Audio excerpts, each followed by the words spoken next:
Guys আজকে হলো day 3। কালকে তো জিপের জন্য কাজ করতে পারি নাই, পিছনের ব্রেক ছিঁড়া গেছে। তাই কালকে 200 টাকার কাজ করছি মাত্র।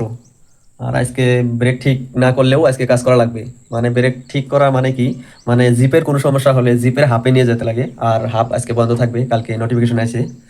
তো আজকে এমনিতে কাজ করবো, দেখি অল্প সমস্যা হলেও মানে এমনিতেই অল্প স্লো স্লো চলিয়ে কাজ করতে হবে আজকে, নাহলে চ্যালেঞ্জ পুরো করা সম্ভব হবে না।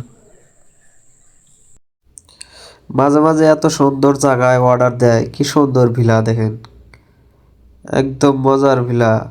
মানুষ বড়লোক হলে নাকি খালি বিল্ডিংয়ে থাকে, বিল্ডিংয়ে থাকার থেকে ভিলায় থাকা অনেক শান্তি লাগে।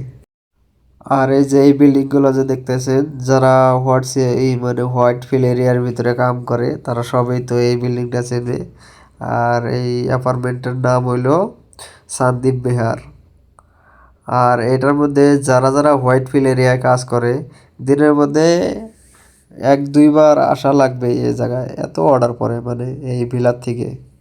মানে অনেক বড় তো এই ভিলাটা, হোয়াইট ফিল্ড এরিয়ার ভিতরে মনে হয় এই ভিলাটাই বড়। তারপরে এটা আমার সেকেন্ড অর্ডার ডেলিভারি করলাম। গাইস এত ছোট ছোট অর্ডার দিতেছে, আজকে মনে হয় 2,000 টাকা করা সম্ভব না, তাও চেষ্টা ছাড়তেছি না।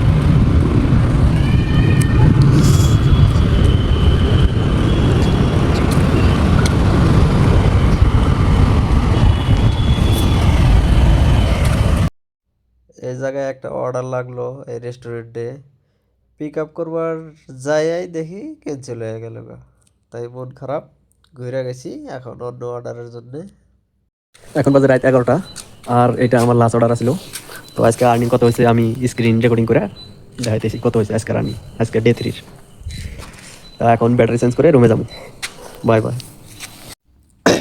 আজকে ছিল 3 নম্বর দিন। আজকে সুইগিতে আমি কত টাকার কাম করছি আমি ডাইরেক্ট লাইভ দেখাইতেছি। ওই যে এনসিটি 300 টাকা প্লাস হবো আরও।